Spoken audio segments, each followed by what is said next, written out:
Hey, Richie here, Angela here, fan of football 813. It's 2019 football season, right back into it. It's been a bunch of long months off from videos, but now expect a lot of videos, hard and fast, like multiple per week. Right now we're doing our picks for week 1. Actually, we had week 0, which the Gators beat the Hurricanes 24-20, and then Hawaii beat Arizona 45-38.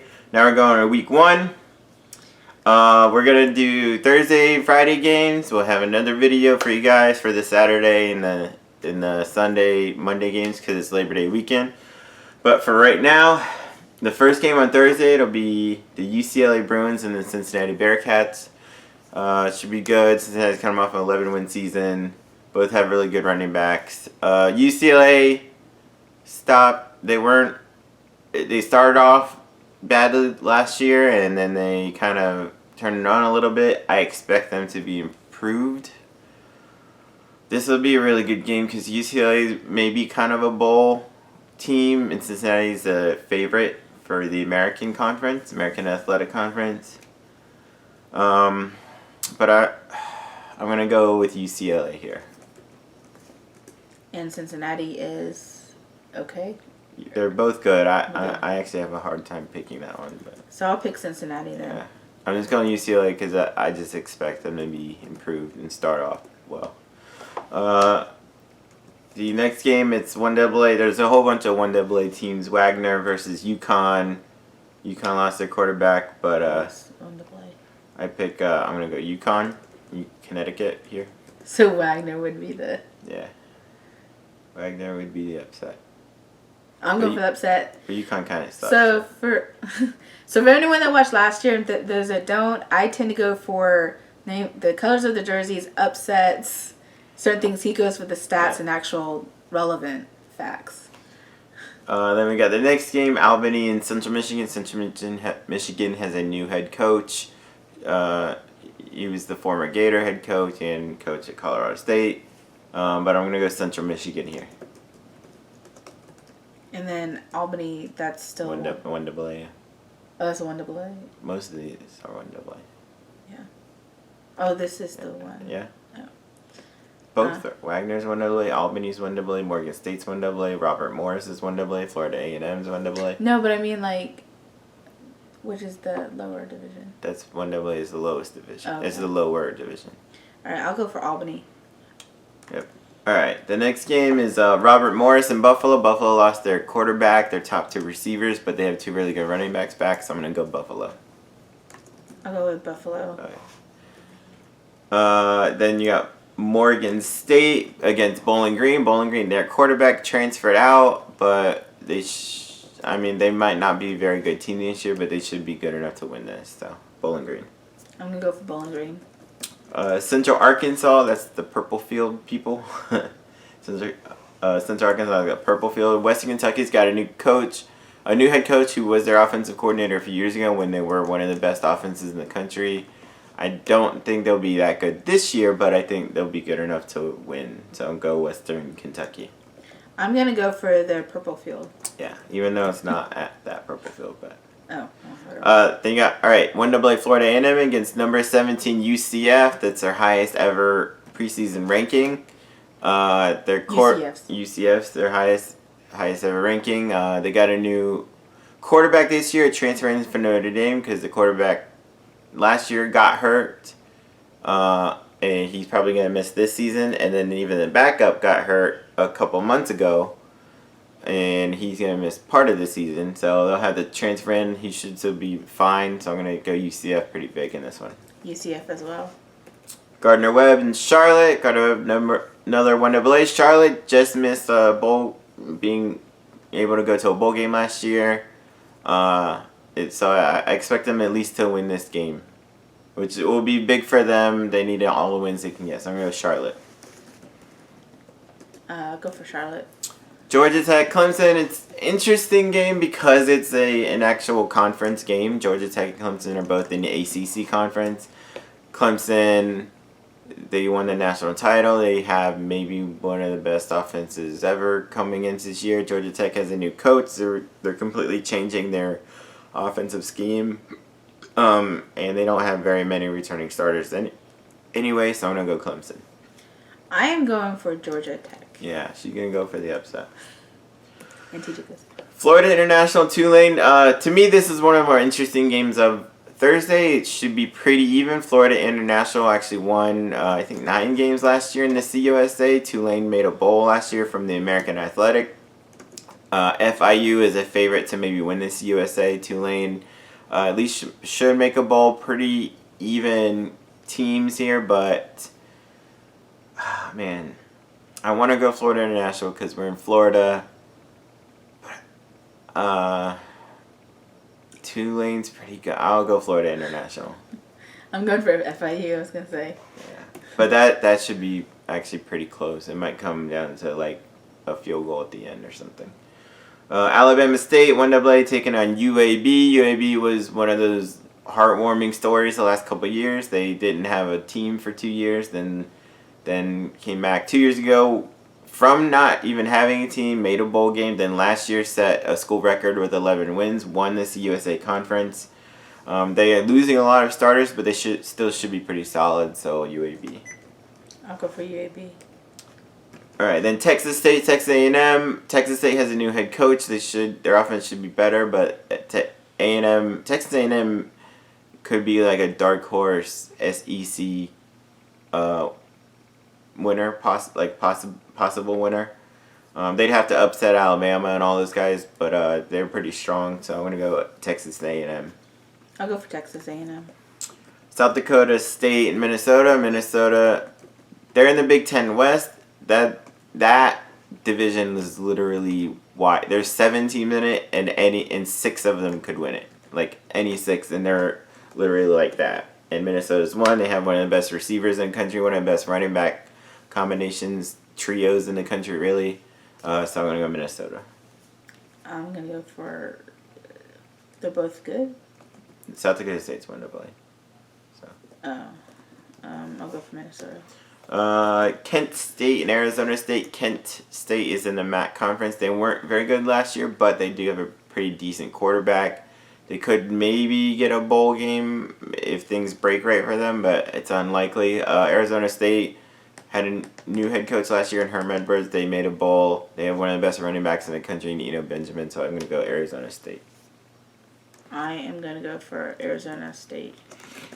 Then you got Northern Colorado and San Jose State. San Jose State's terrible, and honestly, they might lose this.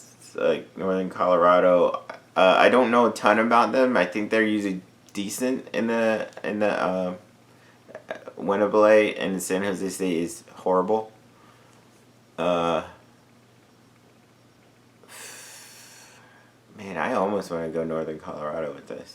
So Northern Colorado, would it be an upset? Technically. Because they're lower division. I mean, I don't know what the line is, like the Vegas lines are or whatever, but... I'll go for Northern Colorado. Yeah, I almost want to, but I'll go San Jose.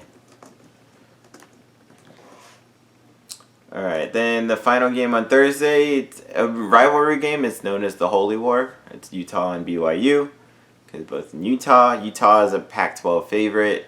Really strong defense, strong running back. BYU, their quarterback, I think Zach Wilson, in the bowl game last year, he was perfect. He was 18 for 18 in the game.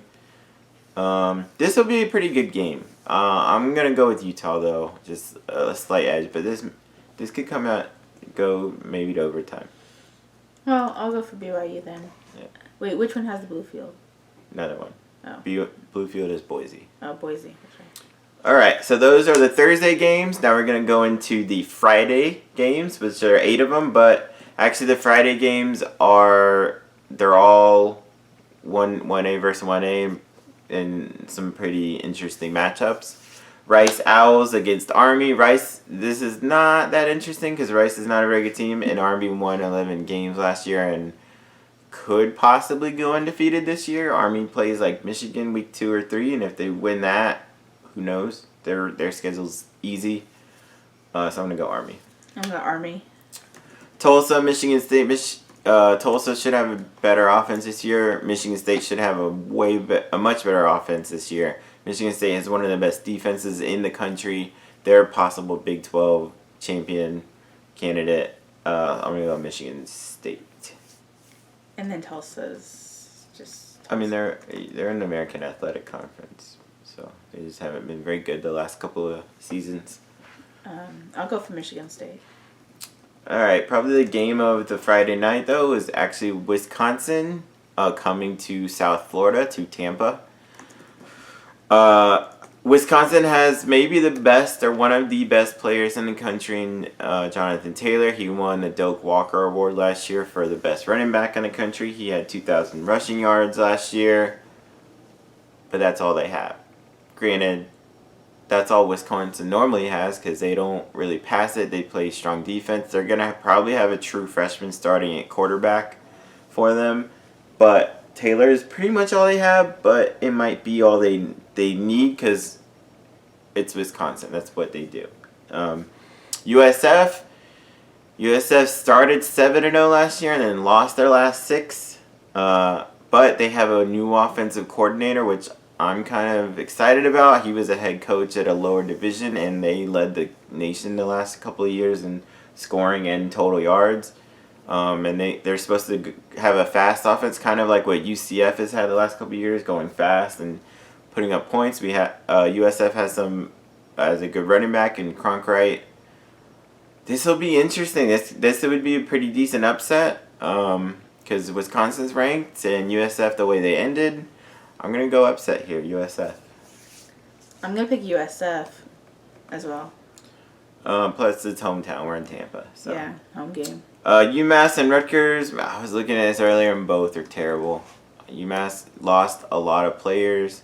Rutgers, their quarterback situation is really bad. I think they got a couple of transfers in, but even still, I'll still go with Rutgers, but this game could be 14-10, or 10-7, it could be no scoring. I'm going for Rutgers. Utah State, Wake Forest. I'm interested in this. So Utah State, they were actually the number 2 scoring offense in the country last year. They won 11 games. They have Jordan Love is one of the best quarterbacks in my opinion in the country, at the very least in the whole group of 5. But they have only 2 starters back on that offense. But however, one of them is that quarterback. Wake Forest is a pretty strong team. They won a bowl last year. Their coach knows how to run an offense. They're not statistically maybe not top in the country in offense, but they can score. This could be a shootout. I'm actually gonna go Utah State here. I think that might be a bit of an upset. It's gonna be Utah traveling across the country to North Carolina to Wake Forest. But I'm gonna say that quarterback is the difference. I'm gonna go for Wake Forest. Purdue, Nevada. This should be another shootout. Purdue, one of the top offenses in the country. Nevada, an air raid offense. Now Nevada is actually losing their quarterback, and Purdue has one back. Purdue has Rondale Moore back at receiver, who, as a true freshman in his first game ever in college, had 300 total yards of offense. He's actually the first Big Ten freshman to be a unanimous All-American, which means everybody voted for him. Nobody didn't vote for him. Wow. So he's really good, and this game has the potential to go back and forth, but because Nevada has to get a new quarterback, I'll go Purdue here. We can go Purdue. Colorado State and Colorado. It's a Colorado rivalry, but Colorado State's not. They lost their quarterback. They lost their best receiver. They don't have a whole lot right now. Colorado started actually 5-0 last year, then lost the last 7 games. Missed out on a bowl. In fact, a game they were up 31-3 on a team, and the other team came back and won in the second half. But that being said, Colorado has a pretty good quarterback in Montez, a pretty good receiver in LaVisca Chenault, and I think Colorado wins. I guess I'll go for Colorado. So the final game on Friday, Oklahoma State and Oregon State. Another potential shootout, but because Oklahoma State's starting a new quarterback. They lost there. They lost their running back, but they have one of the best wide receivers in the country in Tylan Wallace, who, in my opinion, should have won the Biletnikoff Award last year, which is best receiver. Oregon State has a really good running back. Jamar Jefferson came out as a freshman, ran for 1,300 plus yards, almost 14. This will be pretty good, but I'll go Oklahoma. I'll go Oklahoma State here. Oklahoma State? Yeah. I'll go for Oregon State. All right, so those are our Thursday and Friday games. Ship back again. We'll have all the rest of the Saturday and the Labor Day picks.